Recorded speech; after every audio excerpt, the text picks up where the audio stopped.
this video, we're gonna go over the top 5 things you should not do in Stockholm. And we're gonna do all 5 of those things in this video.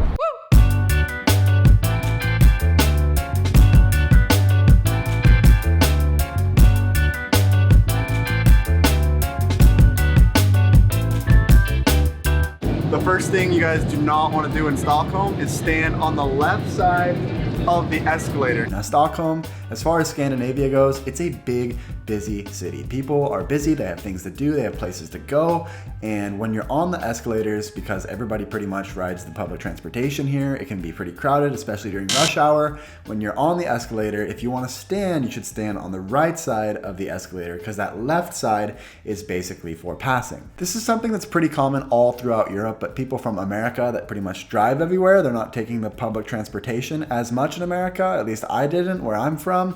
We don't have as many escalators, so you're really not used to like polite escalator etiquette.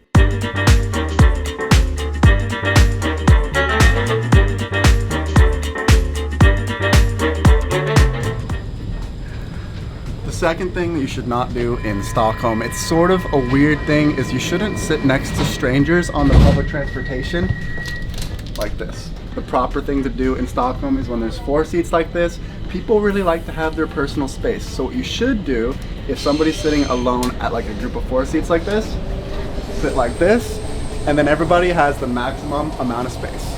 The third thing you should not do in Stockholm is drink water from plastic bottles. The water quality here in Stockholm and pretty much all throughout Sweden is absolutely excellent, so there's no reason to buy plastic water bottles at the store. Of course, if you're on the go, that's one thing, but when you're at home, the water quality coming out of the tap is just so good here. In a lot of places in America, the water quality isn't as good as it is here in Stockholm, so a lot of times people will buy plastic water bottles at the store, and for all the water that they drink throughout the day, they're drinking from these plastic water bottles. But it's so much better for the environment to drink water from the tap, and in a place like this where the tap water is just pristine quality, there's really no reason not to drink it. The fourth thing you should not do in Stockholm is to only bring 1 pair of shoes to the gym. And this is pretty much everywhere in Sweden. The Swedish culture, they really don't like to wear shoes inside people's homes, of course. But then in some cases like gyms, they'll even take this a step further and they don't want you to wear your outdoor shoes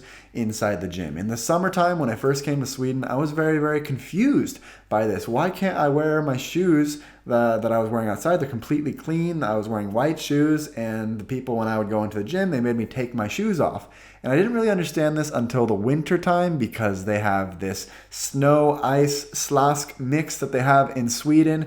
And when you get that on your shoes, it pretty much gets anywhere when you go inside. So going through a couple of Swedish winters, you can really quickly understand why they want you to bring a second pair of shoes when you go to the gym. Now, a lot of nicer gyms, they'll actually have plastic bags at the entryway that you can put your dirty shoes in, so that the lockers where you put your shoes don't get all dirty, because I was at a gym before that didn't offer that, and basically all the lockers were just absolutely muddy and disgusting because people would take their outdoor shoes and put them in the lockers, and the gyms really don't like that. So a lot of people, they'll leave their shoes by the entryway. This is something that I don't think people in America would really do, because people are probably worried about people stealing their shoes.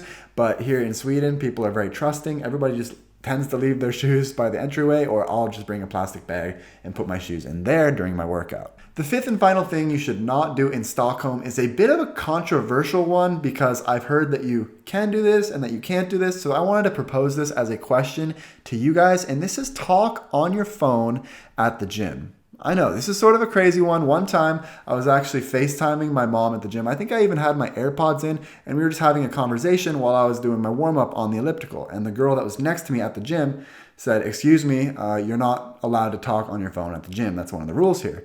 And, you know, I was like, okay, my mom lives on the other side of the world. I don't get to talk to her that much. So I basically just moved away to another part of the gym and continued my conversation. I'd never seen anywhere that was actually a rule at the gym, so I'm not really sure what she was talking about. I asked some people that were working at the gym that I currently go to. They said they didn't have any rules about talking on the phone while at the gym. I think this really goes to show that Swedish people, they really like peace and quiet. They don't like loud noises or distractions. So I think this goes in a lot of places when you're riding the public transportation, when you're at the gym, when you're at home, just being respectful and thoughtful of the people around you. I think Swedish people do that at a very, very high level.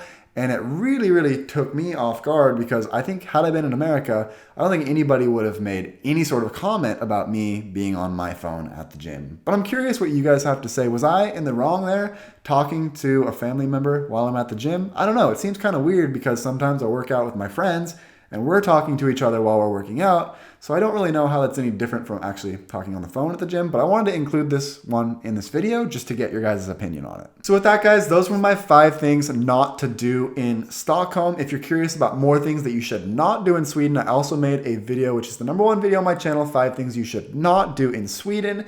So be sure to check that one out. With that being said, guys, I will see you in another video.